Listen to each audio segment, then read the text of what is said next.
بص يا معلم، خليني افرجك على سريلانكا. جزيرة فيها أكبر عدد شلالات في العالم، متعايش عليها 22 مليون بأعراق وديانات مختلفة.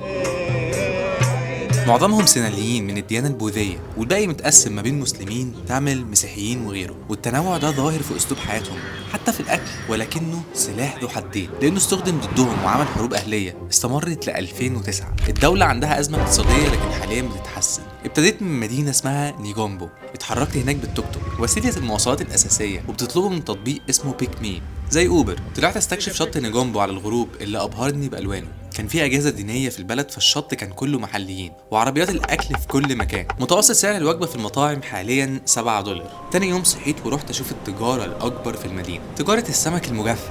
الريحه هناك صعبه جدا. الصيادين بيطلعوا السمك ويجففوه على الشط لان المدينه دي قائمه على الصيد، وفي سريلانكا السمك المجفف بيحبوه جدا. كمية صيادين دلوقتي على الشط بيلموا سمك صغير كده، وحواليهم كمية طيور مش طبيعية. يعني المنظر أول مرة أشوفه. صورت الفيديو الوثائقي وقابلت روزينا، بلوجر اكل مشهوره هناك. قررت تعمل لي جوله اكل محلي، خلتني اجرب انواع اشكال والوان من اكل بحري الحلويات لفاكهه، وحكت لي على قصتهم واصولهم وقد ايه في تنوع في الاعراق والاجناس في سريلانكا، وكله مأثر في الاكل. وشفت الاكل وهو بيتعمل من الصفر. ولمعلوماتكم الاكل هناك بيتعمل بالايد وبيتاكل بالايد برضه. تالت يوم رحت مدينه بناوالا، اكبر ملجأ افيال في العالم. عشان اروح ركبت الباصات المحليه، تجربه ممتعه جدا، ولاحظت قد ايه الجزيره مليانه نخل. وصلت فندق على نهر اسمه اليفان باي بيعدي منه الافيال الصبح. اتفرجت على الغروب ونهيت اليوم علشان اصحى اشوف الافيال الصبح.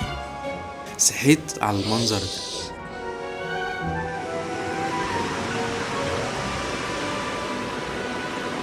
بس مش ده المميز في المكان. الفيلة من الملجأ بيصحوا الصبح وبيعدوا الشارع وبيجيبوهم يحموهم في النهر قدام الفندق.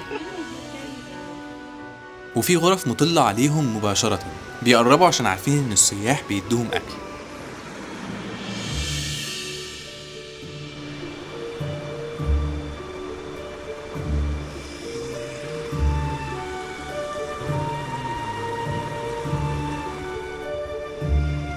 عملت تشيك اوت وطلعت على مدينة جديدة برضه بالمواصلات المحلية. رحت مدينة كاندي يعني هضبة، لأنها مدينة قديمة محاطة بجبال من حقول الشاي، فيها بحيرة صناعية من 200 سنة. المشي هناك ممتع جدا بس ما طولتش فيها. حان الوقت لرحلة القطر. وابتديت رحلة القطر لمدينة اسمها نوارا إلو.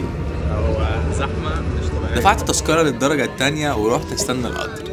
زحمة وعشوائية مش طبيعية. طبعا لو جيتم اشتروا أرخص تذكرة لأن من العدد مش بيفرق، كله بيركب في أي مكان. بدأنا الرحلة وكنت متحمس للمناظر اللي هشوفها، لأن بيقولوا إن دي أحلى رحلة قطر في العالم. في الأول مكنتش عارف أصور، لكن ساعدني المحليين اللي واقفين على الباب لحد ما قدرت أخد مكان وبدأت أصور أجمل مناظر شفتها. حقول رز وغابات ضخمة. منظر القطر وهو بيعدي وسط الطبيعة والخضرة مبهر. ما حسيتش بالوقت لحد ما وصلت مدينة نوارا إليو.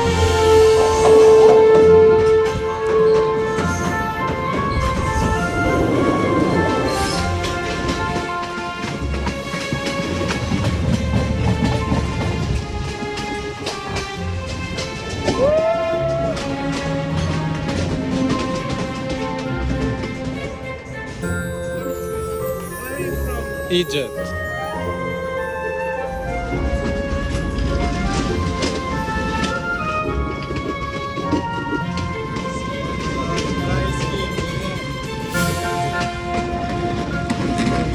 واخدت توك توك عشان اشوف حقول الشاي، لان سريلانكا اكبر مصدر للشاي في العالم. والغريب ان الجزيره ما كانش فيها شاي. البريطانيين هم اللي جابوا الشاي وقت احتلالهم. اتفرجت على العمليه كلها وانواع الشاي اللي موجوده.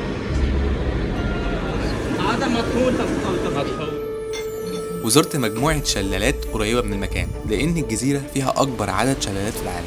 اليوم اللي بعده انطلقت لمدينه اسمها الا. رحله القطر اللي هناك ابهرتني اكتر من الرحله الاولى. مش مجرد غابات، المدينة عالية فبتعدي حرفيا وسط السحاب وشلالات وأنهار. وطبعا بقيت محترف وقدرت اخد موقعي على الباب على طول وسط الزحمة.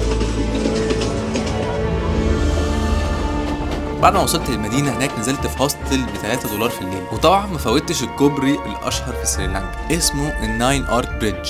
عمره 100 سنة ومعمول من غير أي حديد، حجارة فقط. ومن الا انطلقت بالباص للجنوب. طبعا الباصات في سريلانكا غريبة، مليانة زخاريف ومزيكا عالية. غيرت اكتر من مرة عشان اوصل للمدينة في الجنوب. وما اجمل الجنوب، مدينة اسمها ميريسا، غروب رهيب ومطاعم سمك طول الشط كله. فيها صيادين كتير، ومكاني المفضل هضبة اسمها كوكونات بالم هيل. سريلانكا جزيرة مبهرة واندر ريتد، محتاجة تاخد حقها اكتر. لو حابب تعرف اكتر عنها وتاريخها نزلت فيديو مخصوص على اليوتيوب، وما تنساش تتابعني على الانستجرام عشان تشوف خلف الكواليس وتختار معايا الوجهات القادمة. ده اخر فيديو، اتمنى تكونوا استمتعتوا. اشوفكم في الفيديو الجاي.